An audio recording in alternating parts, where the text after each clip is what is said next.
Well, good morning, everyone. Feel like this is the big culmination of a great event. I want to give a big shout out and a thank you to the eCore team. They've put together an amazing event this week, so thank you. Feel really blessed to be here this morning. I'm Bert, Wray, CEO of AppWork, and I'm fortunate. I get the best room in the house, or best seat in the house, if you will.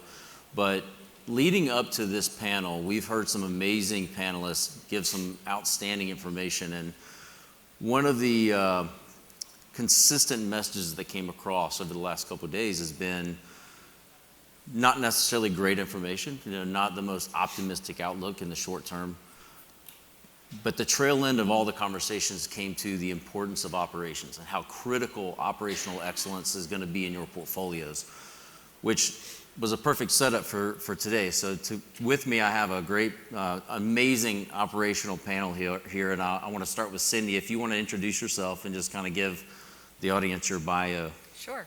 I'm Cindy Clare. I'm the Chief Operating Officer for Bell Partners. Bell is based in Greensboro, North Carolina, but we are a national investment and management company. We operate about 78,000 units across the country, both for our own institutional funds as well as for third-party clients. I have been in the business a very long time, and we'll leave it at that. I was based in the DC market for many years, and I've been active in the industry as well, and I oversee all of our operations, our training, and our human resources, as well as sit on the investment committee and the executive committee for Bell. Thank you. JD? Sure. Jonathan Denton.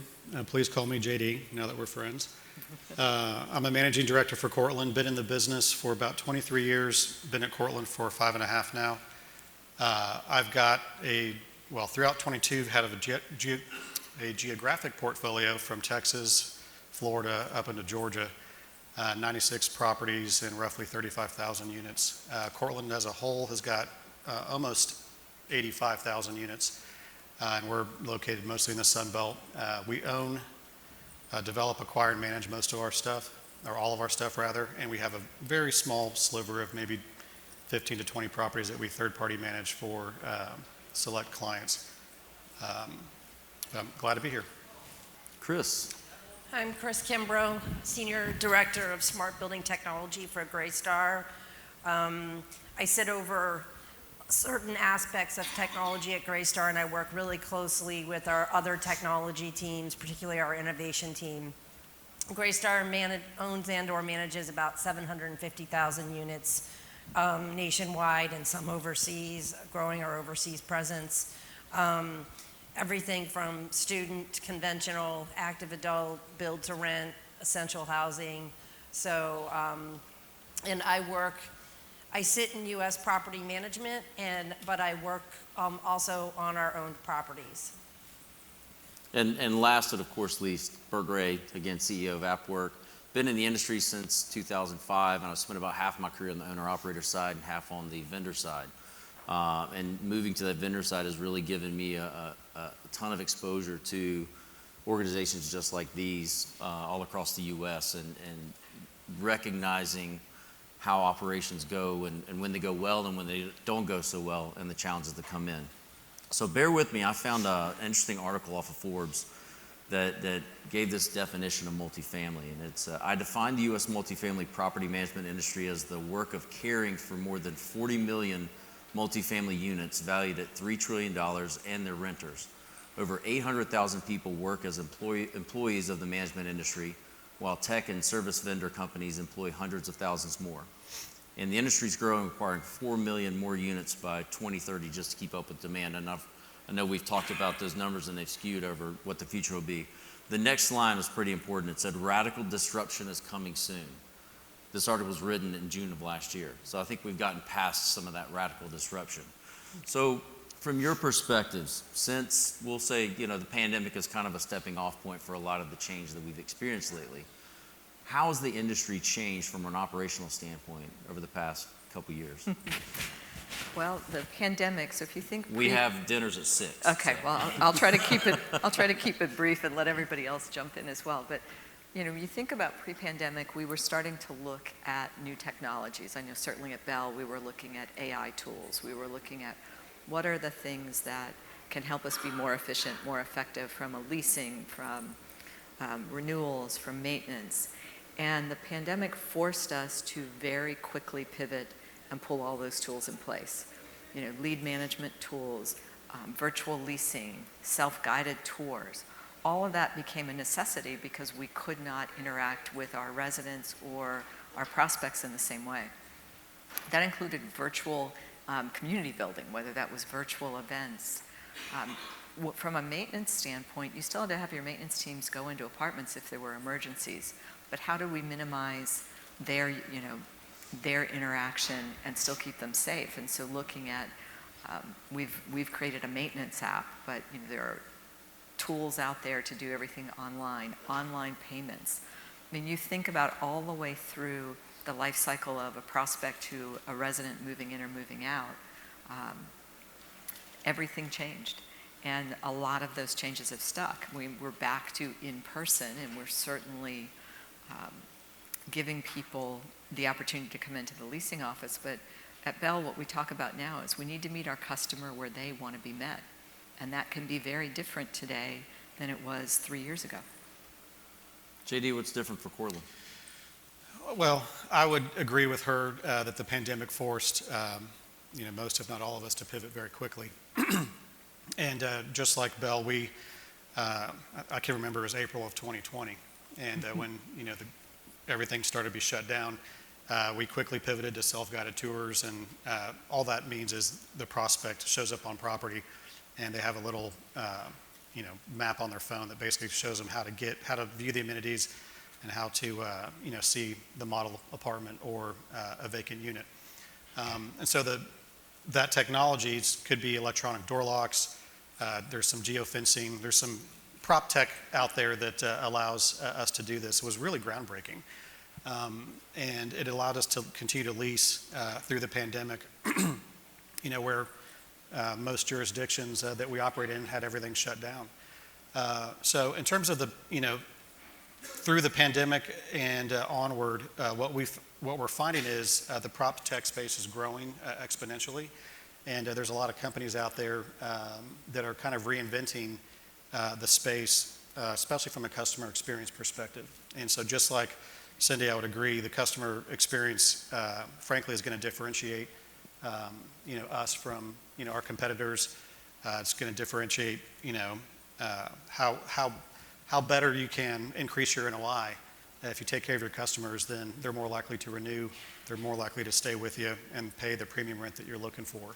And again, prop tech that came out from the pandemic continues, and it's helping us get there. So you mentioned in that that shift came in April of 20. So how were those things on your radar in March? I mean, how much were those self-guided tours and geofencing and all the, kind of resident-directed or resident-facing or prospective-facing technologies? How much were they on your radar just weeks before that?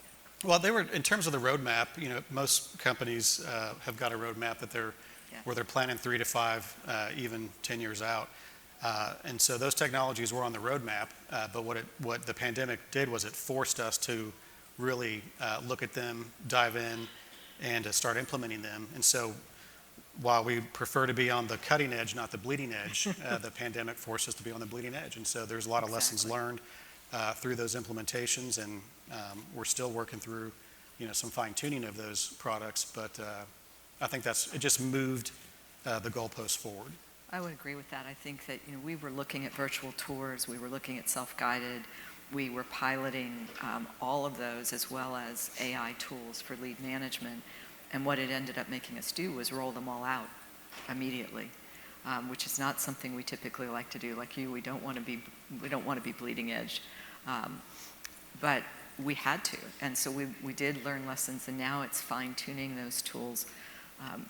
What I think it also taught us is that you think about, I use my son as an example. You have customers now, like me, that when you get on the phone and I get an AI tool, I want to throw my phone across the room. I really just want to talk to a person. Please give me a person that I can talk to. And you have my son who says, oh my gosh, you mean I have to make a phone call to get something I want, why can't I do it on by text or on an app? And if I can't do it by text or on an app, I'll move on. And so that dichotomy of the resident and the experience that they want, that's one of the things we learned very quickly. And pivoting to that, as you said, as JD said, we have a roadmap, but we're used to piloting, fixing it a little bit, piloting it a little more, and then slowly rolling it out. And we rolled out 3 new technologies to 250 properties overnight. And so that was a new experience for all of us, and I think the prop tech just continues to grow as a result of that. Cris, maybe to speak to the physical changes that are happening to a resident's home and the things that you're focused on and what's really changed as far as the new technology that Greystar is focused on and bringing to the resident experience. Well, I think we're for one thing, we've got a new initiative, and we're really refocusing on that resident experience. So it's become a top priority for us. And as part of that, we're at a point now where we do have a little bit of leisure, and we can pilot things and really try different technologies. But I personally sit over smart home and managed Wi-Fi and access controls, and so we are, as part of improving that resident experience, looking to put that smart home technology and that managed Wi-Fi in a lot of properties. We're starting with our own properties. Actually doing some showcase properties in Dallas, and we're really tricking out these apartments. We're putting in, the locks you can open with your phone, and the smart thermostats and the leak detectors, and sometimes we're doing the smart switches and the smart outlets, and really trying to improve, with everybody, so many people still working from home. You spend a lot of time in that space, really trying to improve that experience in that space. So these are all great improvements, but at the end of the day, still, the fundamentals of multifamily management haven't, even though a lot of the operational things that we do have changed a lot, the fundamentals are still the same. We still want to, keep the units occupied, pay the bills, and make sure that the work is getting done, that the repairs are happening. So from an asset standpoint, how does this, when you're talking about the technology and the enhancements that you guys are all bringing in with your organizations, how is that impacting the value of these assets? What's the return potential with the way these things are? Is it just more cost? Are we just increasing the cost of the operations, or is there an equitable return? Why don't you go, Cris? Okay. Well, I would say, in terms of when we look at the smart building, the managed Wi-Fi, there's a very definite NOI impact there. And we've got built out the financial models to assess it. Actually, that was the fire drill I was working on before I came to sit on this stage, is we're working through those financials for some properties. But there's definitely, we're seeing, if you talk to the vendors in the space around smart home and managed Wi-Fi is a very clear case for impact NOI. But even with the smart home, if you talk to what everybody's seeing out there, we are seeing either a rent lift or a tech amenity fee being charged. So at some point, it's going to become table stakes to have this kind of technology in apartments, but we're not there yet. So there is that potential to, recoup that cost. It doesn't just become another expense. Yeah, in terms of, the return on investment, that's really hard to quantify, especially with these emerging technologies that we're starting to roll out. I will say that from an efficiency standpoint, that's where these technologies can help, the owner and the operator, of multifamily real estate. Mainly, and I'll give you a few examples, part of some of this, came up from the pandemic as well, but in terms of predictive maintenance and installing performance monitoring equipment on, HVAC systems and hot water heaters.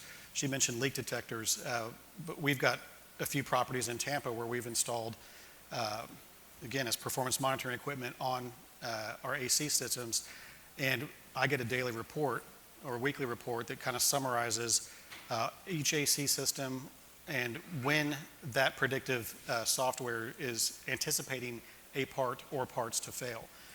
So going back to the customer experience, instead of the customer having to call us and say, hey, my AC doesn't work and it's 93 degrees outside and it's 80% humid and I am like sweating in my apartment, we can go in there the day or two before it's going to fail, replace the part, and let the customer know what we're doing, why we're doing it, and that we're preventing their apartment from getting too hot in a couple days. So from an efficiency standpoint, it helps there. Going back to the managed Wi-Fi, that's an opportunity for, provided that you can do it at the property, it's an opportunity for a revenue generator. So, if you have a bulk Comcast or Charter contract or AT&T, they provide managed Wi-Fi for every single apartment, much like a hotel. Your cost could be $35 a unit all in. You charge the customer $75 or $65, so you can make that delta, which will pay for a lot of these other technologies that help you become more efficient. Yeah, I would agree. I think that the efficiencies, it's not the ROI. Again, the managed Wi-Fi is, quite frankly, an easy one because the ROI, the ancillary income is huge. And it's very different than when we used to talk about bulk cable. Because the difference is in bulk cable, people either loved their cable company or hated their cable company. And so if you chose the wrong one, you could have a problem. All people care about with managed Wi-Fi is, does it work? And does it work fast? And so if you do the right things on that, and you can sell the managed Wi-Fi at a much lower cost than going out and getting bundled service, that's easy. But when you think about even smart locks, the efficiencies for the teams and the ability to be able to send someone out to do maintenance tickets, and they don't have to go into a key box, they don't have to go do all of these other things, that helps the value because it means we're doing more repairs more quickly. We're able to get to residents faster, which means the customer satisfaction goes up. I think those are all of the pieces, the predictive areas. So sometimes it's not a direct line. We use an AI tool for lead management. Well, the advantage to that, people go, well, you're not eliminating staff. No, but my staff now can spend more time with the people that come into the office, and I can ensure that consistently we are responding to every prospect, and that the message is consistent, which helps from a fair housing standpoint and from a legal standpoint. So while you can't say there's a direct correlation, I can say that I saw a 15% lift when we started with lead management in our leasing. And that means that our buildings are fuller. That means that our customers are happier because we're able to take care of them. So I think when you look at the whole, you can't always say there's a direct ROI return, but over time, I do believe you'll see more and more of that. And particularly with some of these tools that are on the predictive side and on the maintenance side, the more we can get our maintenance teams to be more efficient, the better off we're going to be, because they spend a lot of time going back and forth or calling a resident to find out what's really wrong. And the more we can do those things efficiently, the faster they're going to be able to fix the problems that we have. That's spot on. So I was at an OpTech conference with NMHC last week, speaking to another tech leader, and he made a comment to me which was a little baffling, but he said, the purpose of my technology is for my clients to use it less. But he's saying that to a point of, he wants to create the technology that automates all the things that should be automated and frees people up to do people jobs that the computers and the automation and the technology can't do. So as Cindy, as someone that sits and oversees human resources for Bell Partners, we can't get, even though we can have all the tech in the world, it's still a people business, right? We're managing people's homes. So because of that, it takes a special level of patience to do our jobs on an operational side. It's a very unique model. I don't think there's anything else that exists like that, where we work where people live and they live where we work. Mm-hmm. So from a staffing standpoint, what are the changes that you've seen as far as who you're recruiting into the workplace, how you're securing those valued, the assets as in your associates? Well, let's be clear. JD and I were talking about this. It is still hard to find people, particularly on the maintenance side. So one of the advantages of some of these tools is that it allows our teams to be more effective. I always say, people say, oh, well, we're going to eliminate people. I don't think you're ever going to eliminate people. It is a people business. But I think if we can make the job more compelling for our teams, then we will have people that want these as careers. And that's one of the things that we're looking at, or what are the tools. They need to know technology these days. You can't not be tech savvy in our business. But you also need to have the customer piece of it. One of the things that we're looking at, and you're seeing more and more companies going into more centralized, and yes, can that be a potential cost savings to the property? Potentially, but what it also does is allows us to offer to our site teams the opportunity for some flexibility from a remote work standpoint, from a flexible hours standpoint. When you're customer facing, that's very difficult to do. So looking for ways to give our teams career paths, give them options, helps us in that battle for employees. Everybody keeps talking about, well, we're going into recession. Well, we're not seeing it on the employee side yet. I know that all of us would love to see a few more employees out there. And in the tech side, doing your own training, giving them tools that will help them find problems before, as JD said, before it becomes a crisis. When you have, and this is always what happens, it's 100 degrees outside with 80% humidity and 10 HVAC units go down at the same time. Who's going first? And somebody's going to be unhappy. So the more that we can find those tools that allow us to fix the problems before they happen, the easier it is on our teams. Because guaranteed when that maintenance person comes in, he's going to get yelled at, or the leasing office person is going to get yelled at if somebody's sitting in a hot apartment. So I think all of those tools help us retain our employees. I mean, let's be honest, it's been tough. The people that still went to work every day when we were all working remotely were our site teams.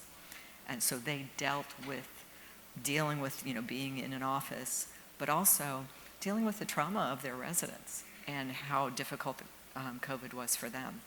So keeping people in our industry is critical. That's a good point, because I do think I don't want to rehash the pandemic, but that's a great point on how our teams were on the front line during the pandemic, dealing with the customers that they themselves in their lives, they were dealing with it. You said it earlier, that, the home is an emotional, like people have an emotional connection to their home. Correct. Whether it's an apartment home, whether it's a regular house.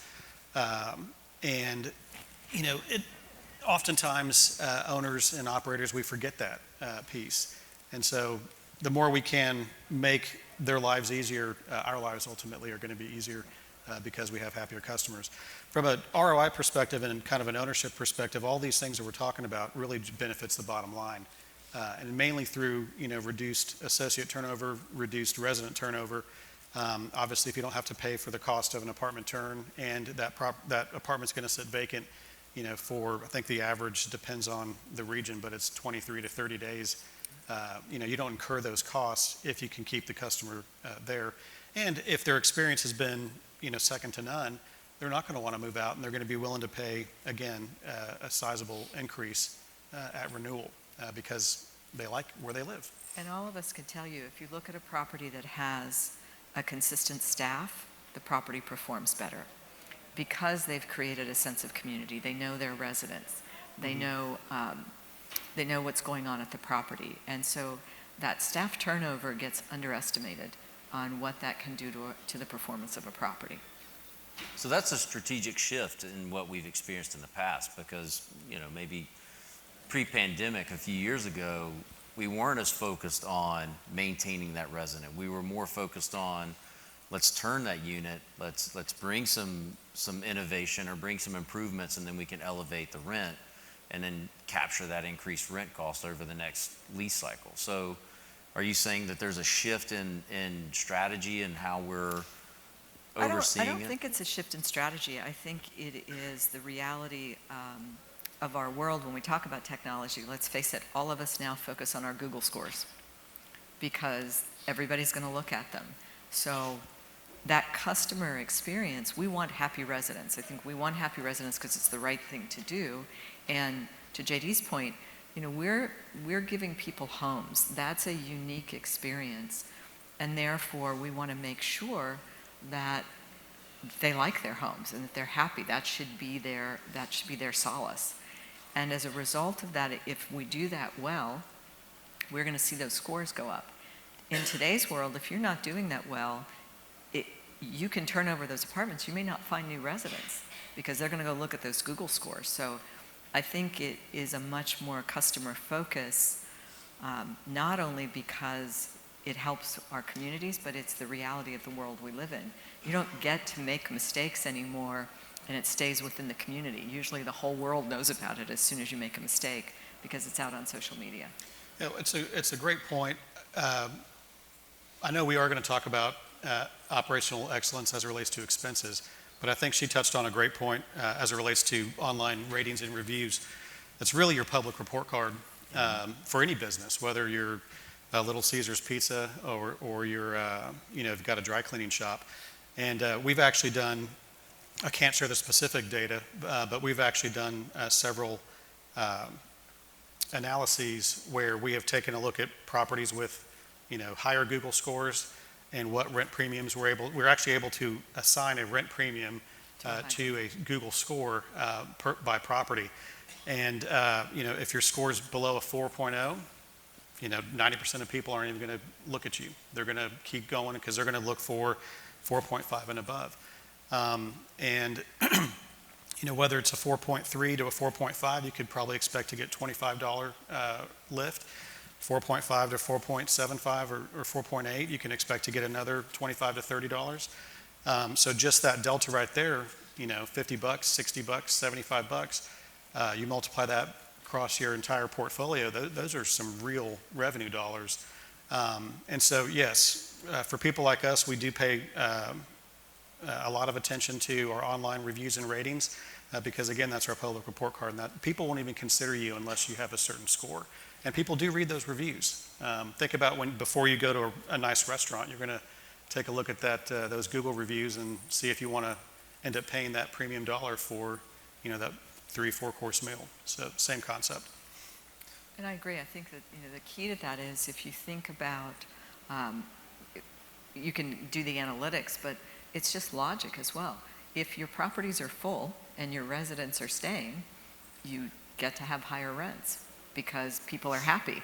And so those Google scores make a big difference. And you're exactly right. We all look at ratings these days. And so it's important. Mm-hmm. So let's roll that. So that has an escalation to now, which is a big thing that's also relatively new, and that's your ESG score. Mm-hmm. So, that the Google ratings, the resident satisfaction, that's one piece that's coming from the resident focus. But from a community standpoint, how is ESG impacting? And Cris, I don't think I'm going to start with you because I think you guys are actually collecting some true data that applies to a segment of the ESG calculation. We're working on collecting. Working on it. I think that's the struggle. We're all friends here. You can make it up. No, I think it's the struggle that a lot of us are dealing with around ESG is getting the data in the first place. So I do spend quite a bit of time talking to our smart home vendors and some of the other technology vendors about how can you help us? How can you start pulling, aggregating that thermostat data, all anonymized, we don't, no PII. How can we start aggregating that data so that we have the information we need to be good corporate citizens, right? And have a solid ESG program. But I think it's something that we're working towards. I don't think we're there yet, but it is something that we do talk about quite a bit.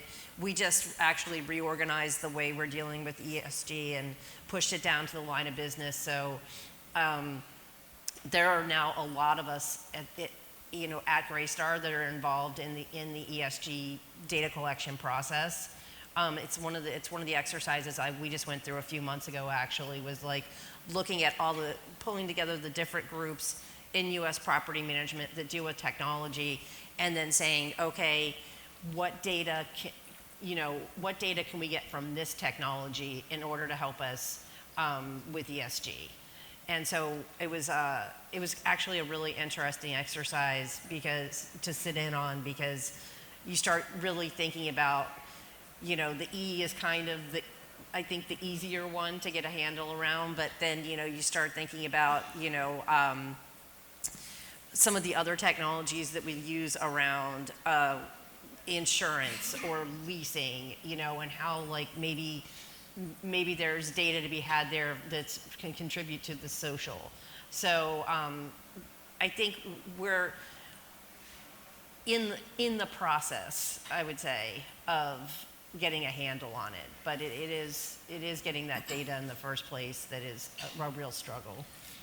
Yeah, I mean, it used to be, if you think about ESG, most apartment owners and investors are going to think about their own multifamily properties, like their property under the context of, LEED certification, how green is my building, how tight is the building envelope. And, really ESG is obviously much more than that.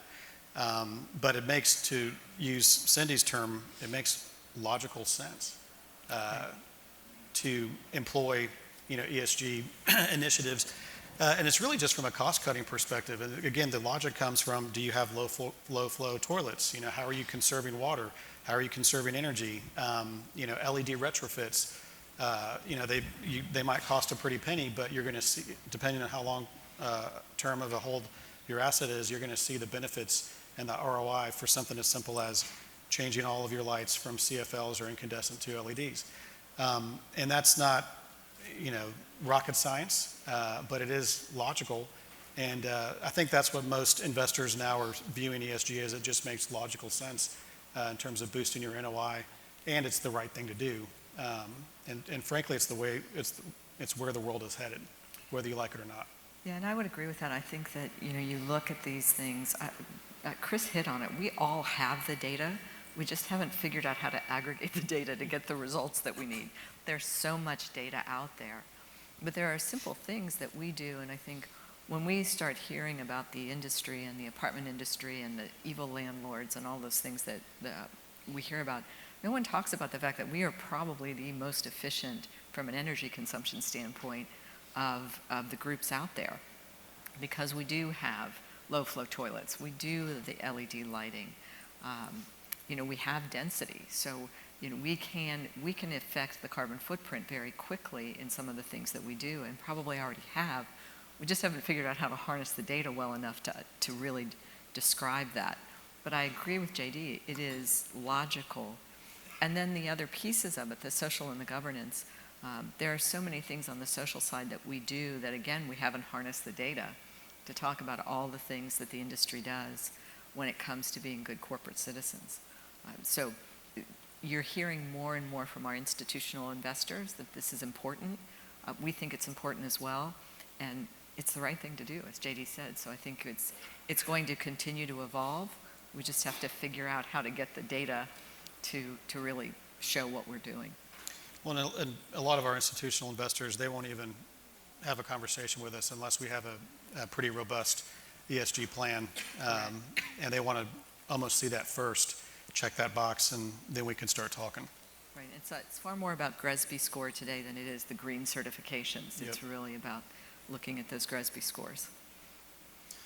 So we're going to jump back to operations. You brought that up because again, that's ultimately the crux of what we want to focus in on here. And so in my experience within the industry, when I started in 2005 and for the first 10 years, it seemed like even on a national level, when I'd show up at the National Apartment Association or my local affiliate associations and look at the training that was available, everything was so leasing and rent management focused. It was all the money coming in. And you would, from a maintenance standpoint, you might find a class on the back end of some alleyway somewhere that someone's talking about, the HVAC A to Z or the latest or the next 5 refrigerant changes that are coming down the pike. But why, I imagine for each of you in our conversations, obviously they are, maintenance has become a much more important aspect of your operations. How are you adjusting to the increase in demand?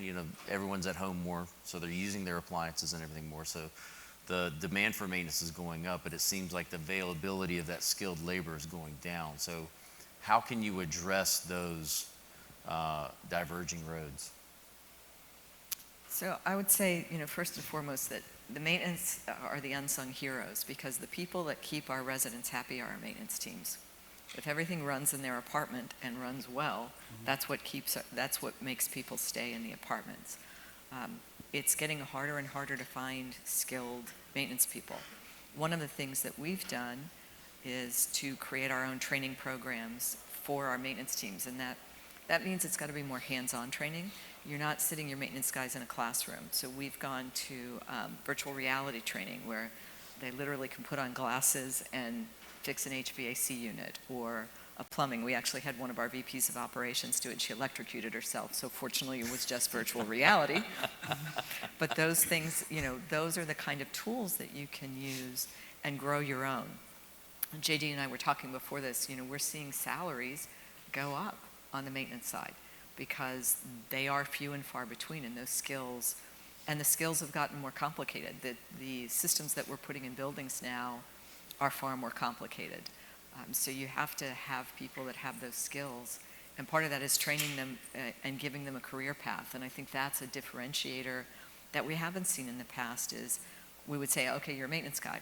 Well, now you can be a maintenance guy and you can move into construction, or you can move into a regional maintenance manager role, or other skills like that, so that we can show a career path for people just like we do on the office side. And I think that helps. But it is something that we are going to continue to struggle with, because there's fewer and fewer people that are learning those skills.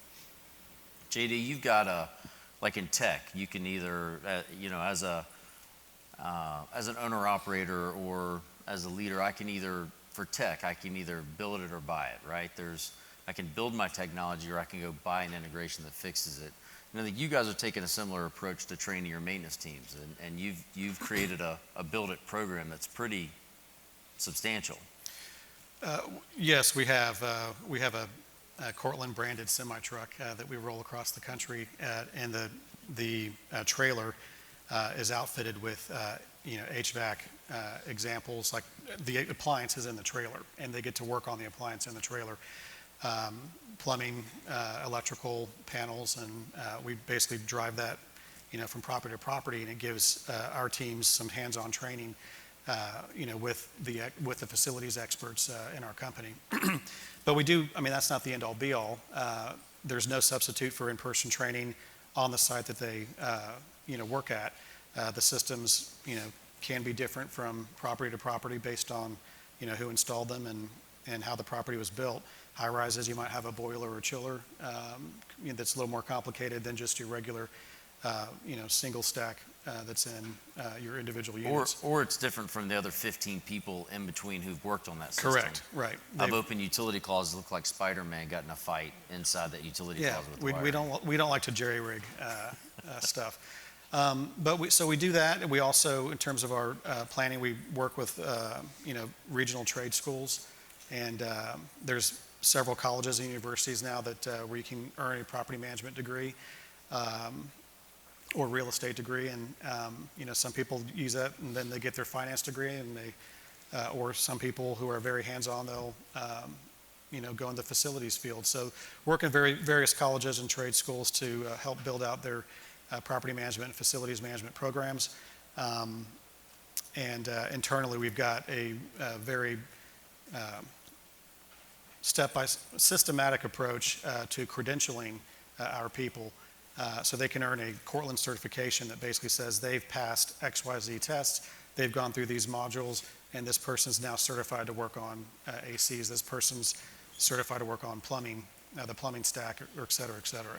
So, and speaking to Cindy's comment about career pathing, that gives the training and the education gives them a career path within the organization, and frankly, it makes them more marketable, to other companies as well, or other fields and other industries. But we don't care about that, because we feel like if we provide them the opportunity, they're going to be loyal, and as long as we keep them well paid and happy associates, they're going to stay with us anyway. Right. So that's kind of how we approach the facilities piece of it. So Cris, from a hands-on perspective, as you're focusing on inputting these smart building technologies, what hurdles have you experienced in, multifamily is a very traditional industry. Maintenance is the uber traditional of this traditional industry. So you're literally bringing, the new tricks to the old dogs, if you will. So what kind of challenges have you had introducing the new technology, both to both users, to a technician, but also to the residents? How are you overcoming those hurdles within? A lot of communication, honestly. It's really, we spend a lot of time crafting our communication with both our on-site staff and with our tenants. And it just requires that really explaining the benefit of the technology, explaining that because we are moving towards centralization at Greystar. It's one of the things that we're working on, explaining that the technology is creating a career path, is helping to create these career paths for the on-site staff. And so I think once you kind of explain the benefits to them, it's challenging. Nobody likes change, but once they kind of see the upside of it, we've got site staff that are just so enthusiastic about getting this technology in. Like I went out to, when I travel, I try to visit properties in the area just so, one, to meet people, but two, just... It's not hard to do at Greystar. It's not hard to do. Yeah. And we've got some nice ones. But going and talking to the staff and finding out kind of what their challenges are and, how I can help, by maybe implementing some technology in that space. So it's amazing to me how excited the on-site staff gets when they hear about like how I can help and what the benefits are for them. Really, they're having to do a lot of change management as we go through the process, but they're so excited about getting the new technology that we're actually not having a horrible time with buy-in. It's actually, it kind of surprised me when I started talking to people about it on site. It's great. It's great.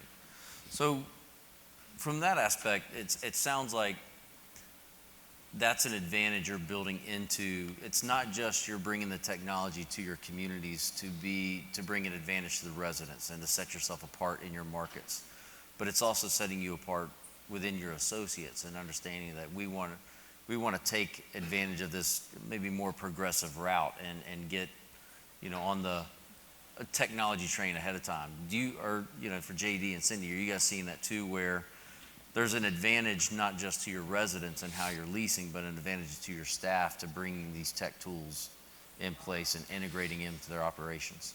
Sure. I mean, it goes back, everything goes back always to the customer experience. And if your associates love where they work, then they're going to love on their customers, and their customers are going to see. I mean, we do studies all the time internally, and we have a very robust resident survey program.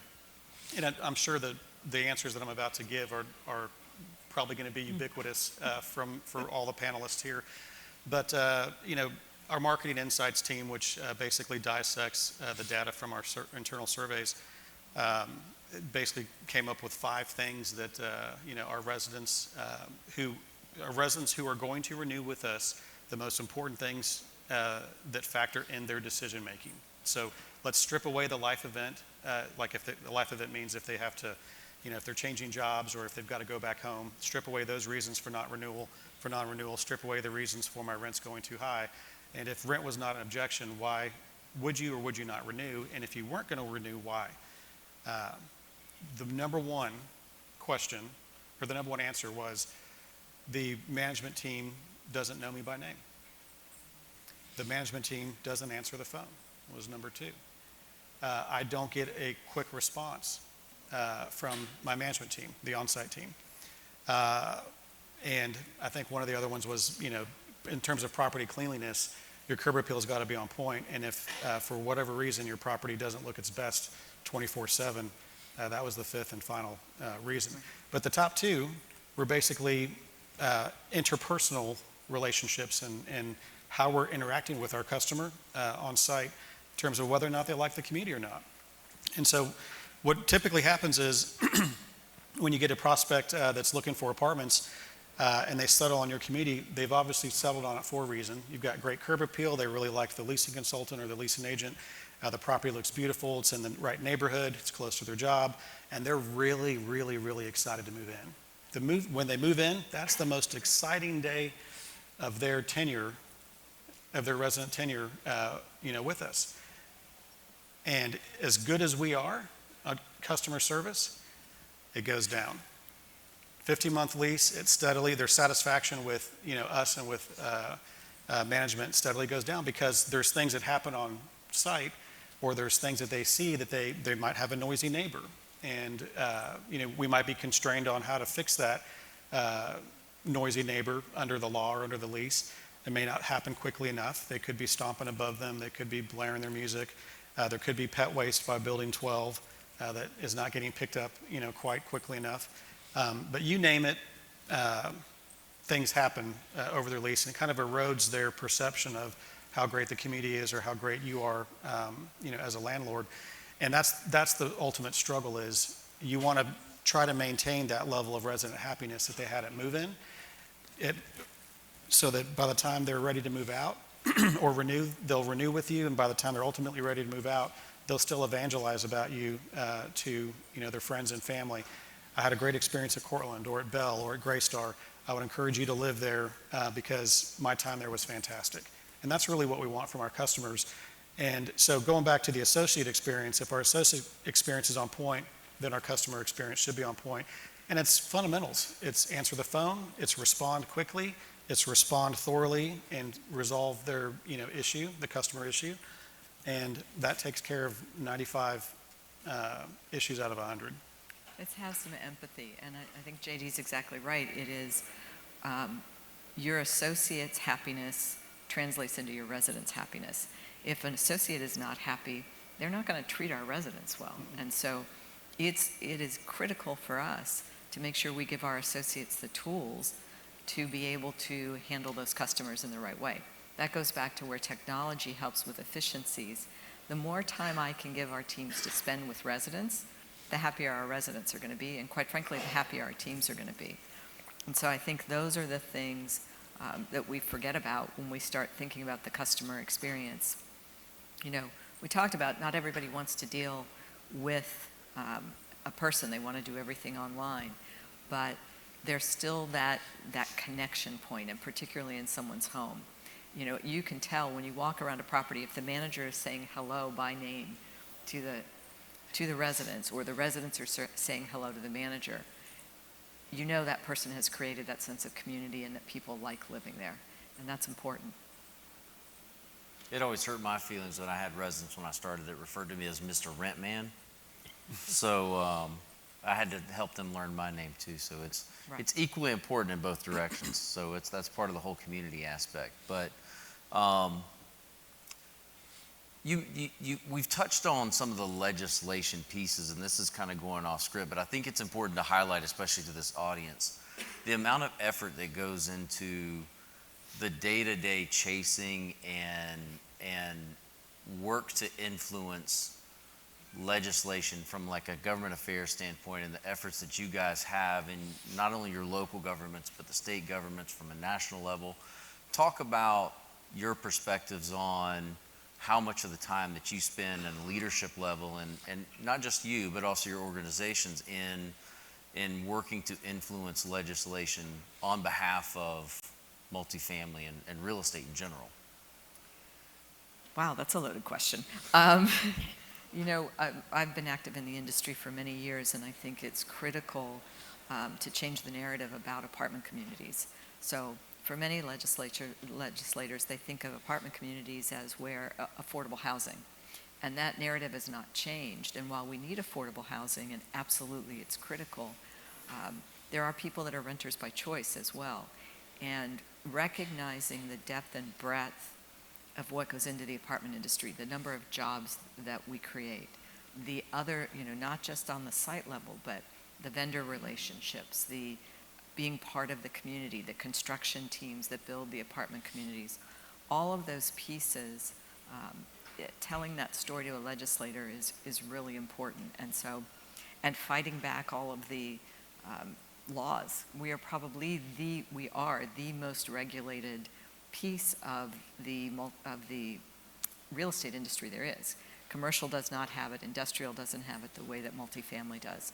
And so finding ways to manage that and understand what all of that means, whether that's for affordable housing, and why is it so difficult to build affordable housing, and what about, rent control, which is the new thing because everybody's looking at it going, well, what are we going to do about it? And the narrative is, well, rents have gone up 22% in the last year and a half. No one's talking about the fact that mortgage rates just went up 78%. And a 22% increase in apartment rent is about $300. An increase in mortgage is $1,500, $1,200, depending on the markets that you live in. So there, those differences and following through on that become very critical to help us be able to continue to create housing and homes for people. And I think, again, it's economically logical to understand that we're in a market-driven economy. And in terms of, the housing crisis, we just frankly haven't built enough homes, whether it's single-family or multifamily homes or affordable housing, there's not enough homes to go around. And those basic market dynamics, high demand, low supply, are going to drive prices up. So in terms of legislatively, we really need everyone in this room to advocate for the multifamily and commercial real estate space to allow, developers and builders to build more. And you have a lot of NIMBYism, not in my backyard, especially in local areas. And that really negatively impacts our ability to fix that, supply-demand issue and to, in effect, lower prices, for the customers. It's not something that, I think healthy, we want to grow healthily. We don't want to grow, we don't want to have the dynamic that was in place in while it's been great, the last 20, 24 months. We'll take the lease trade-outs that have occurred, post-pandemic, but at the same time, that's not sustainable. It's not sustainable for the macroeconomy as a whole. It's not sustainable for renters as a whole. And, we've all got to do our fair share in terms of solving the problem. But for the most part, it's NIMBYism. It's, onerous regulations that prevent us from building where we need to build so that we can correct that supply-demand imbalance. And that's, I think, where politically, everyone in this room, we continue to run into challenges politically because of those forces at play.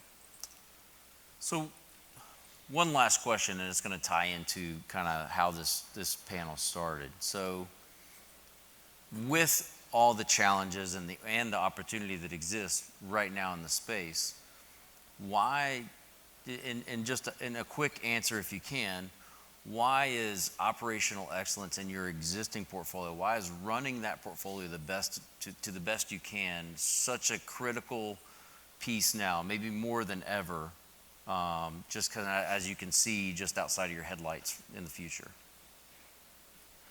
So it's critical for Bell for a number of reasons. One, that is the returns. We have institutional investors, we have clients that are expecting returns from their properties, and we are now going into a time where that we haven't been in a long time, where it's going to get harder. And so making sure that those basics are covered, and that means your residents still have to be happy, and so you have to find ways to keep your returns, because ultimately that's how we grow our business, whether that's bringing in more investors so we can buy more properties, whether that's bringing in third-party clients, and all of that is kind of that cycle. And so making sure that we are prepared and looking for ways to maximize our revenue as well as be efficient on our expenses is critical to what we do. And you still have to do it in such a way, going back to the customer, that the customer's happy. And so, we in the multifamily industry have multiple customers, whether that's our associates, our clients, our residents, all of that is interconnected. And so finding ways to manage all of that is critical to what we do. I'll add that, again, going back to the post-pandemic last 20 to 24 months, we've all seen phenomenal lease trade out, those of us who own real estate, and it's been a bellwether time for all of us. And we've been solely, I won't say solely, but we've been mostly focused on the revenue generating aspect of our properties. Where can we increase, how can we push the envelope for lease trade out? How can we push the envelope for ancillary income and take advantage of, this great season? Now that that's coming down, in terms of the lease trade out is still there, but where we might have been happy, like pre-pandemic, we were happy with the 3 to 5%, revenue growth. Post-pandemic, during the pandemic, rents were typically flat, and then post-pandemic, we saw this phenomenal growth of 22% or more on average. So the wheel is basically resetting now, where we're in 2023, we're probably going to get 7 to 9% growth. So still historically phenomenal growth, but that's going to continue to normalize as time goes on back to around 5% year over year. And so, if you're trying to get an NOI, NOI lift of 8 to 10% year over year, you've got to keep that revenue going. But to Cindy's point, that's where the expense load comes in. You've got to be very, very diligent in making sure that you're operating as efficiently as possible on the expense side. So take a look at your operating expense margin. Is that most properties are going to be around 40%, give or take. Some are going to be real low, in the low 30s or mid 30s. Some are going to run at around 42 to 45%. Depends on the asset class and the geography and the age. But you really want to hone in on, going back to the ESG, component. That's where ESG comes in. You can be more efficient with your expenses. You can cut your utility costs. You're down the, capitalize some of the LED retrofits as an example, and then have lower utility expenses, in years 2 to 10, or however long your hold period is. Look at your payroll costs. Payroll is going up.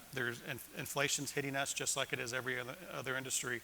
And we're budgeting for an 8%, at least an 8% payroll increase year over year. We've done that for the last 2 years. That's that's significant. But if you're going to retain and attract the best talent, you've got to pay. That's what the market is. Same thing with, she mentioned taxes and insurance. In many jurisdictions, insurance is going up, 15, 20%, and taxes are going up about the same number. So you've really got to look at ways to squeeze blood out of the turnip on the remaining GLs, your expense GLs, in order to make sure that you're maximizing, your NOI and return on investors. And that's where the operational excellence comes into play. Well, and I think that's, to steal a comment from last night, that's where, data is a new form of revenue. And I think for Cris, that's what, as you look down the runway of what you're trying to achieve with the smart building technology, you're looking for new revenue streams based on new segments and streams of data that's going to come in from the tech that you're installing within the communities. Is there, one piece that is a key objective that Greystar is looking to ultimately achieve through that technology? We are looking a lot at centralization right now in terms of maintenance, in terms of assistant community managers, and in terms of leasing. We see this technology as enabling a lot of that. Like when we talk about smart building and managed Wi-Fi and things like that, we see it as improving the tenant experience, improving the operational efficiency, and then increasing the NOI.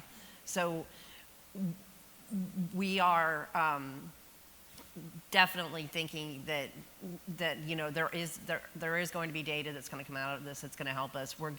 We're actually in the process of doing some showcase properties in Dallas so we can test out what data we're going to get and how this technology is going to enable operational efficiencies. Feel free to share that with the whole audience once you collect it.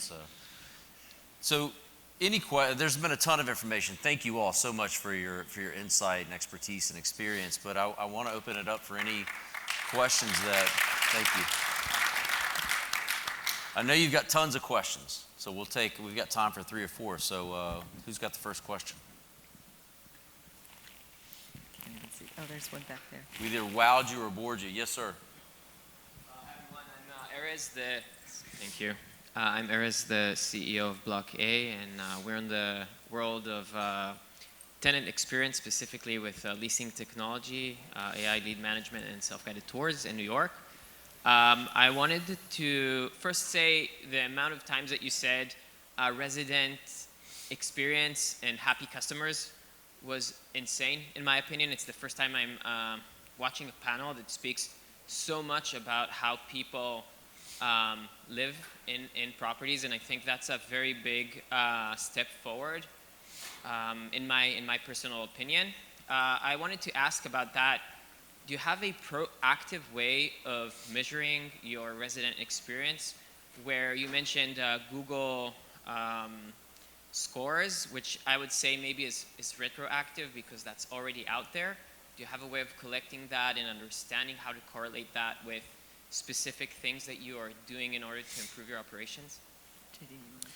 The short answer is yes. We've got various software tools that we use to gauge consumer sentiment. A lot of us in this panel and throughout the industry use a company called Reputation.com. And what Reputation, and I'm going to give them a plug, but what Reputation.com does is it aggregates website reviews across a variety of sites, so Yelp, Google, Facebook, ApartmentRatings.com, Apartments.com, and it basically scrapes all those ratings by property, looks at the content of those reviews and of those ratings, and basically, spits back actionable data in terms of our public report card on how our company as a whole is performing in terms of customer approval and sentiment, and then how individual properties are performing that stack up, in our portfolio. And they've got the amount of information that that company can provide just as a third party is pretty phenomenal in terms of how to improve your reputation. And really, it enables us to know with finite detail what's happening on our properties, even when we can't be there, every day or every week. And the other thing that we typically do is we have a lot of internal surveys. And so there's a company called Kingsley that we use to constantly survey our customers. We survey them after they tour. We survey them 7 days after move-in, 45 days after move-in. We survey them 150 days after move-in. We survey them 120 days before move-out. We survey them after they move out. And, we get about 20% response rate. We don't push those surveys. They just get them. And they get a survey after every service request that they put in. So, for a company like us with 85,000 units and Bell too, it's an enormous wealth of information that we can get, that we then dissect and determine, okay, here's our strategy for the path forward. Here's what we've got to fix in the near term, and that's critical. And here's our strategic plan going forward on how to, improve our customer service. She mentioned it a few times, and I think, Cris did too, as far as the, technology. We're dabbling in, and we've got a program that's artificial intelligence that we're creating that basically scrapes all of, the data that's incoming from our customers. And we're to the point now where we can answer our customers. If they have a question, I think some of us, Trump has got this little text thing where they send you a text and they check in on you. Well, we're a lot faster than the Doral's text message app. And I've tested a few times, not speaking ill will of the hotel, but it's taken maybe 3 to 5 minutes for them to respond to me. The response is always thorough, and I get it. But we want to get that response quicker to our customers. So as soon as they ask the question through AI, they get an answer, within 10 to 15 seconds after it, runs its algorithm to figure out what they're asking about. So little things like that. The better we can improve our customer, enhance our customer experience, the more money our properties are going to generate, and the fewer expenses we have because they're going to stay and not move out. Steve, we're going to scrub those two companies because they're not sponsors that he mentioned, so, from the recording. But there's an old school method of staying in tune with your residents, and that's talk to your maintenance teams. They absolutely have their finger on the pulse of your residents and know what's going on. So all the tech in the world is great, but it still comes down to individuals and the human element. So talk to your teams and ask them, how's the community doing? That's one of the best things that I've seen good managers do is pull in their teams and actually talk to them. Yeah, if they're not on site, they're not doing their job. Right. Yeah. Right. We're past. Any other questions from this amazing audience? Just a shout out, you guys are fantastic. Tremendous amount of ideas for everybody to use. Very much appreciated. Thank you. Thank you very much. Thank you.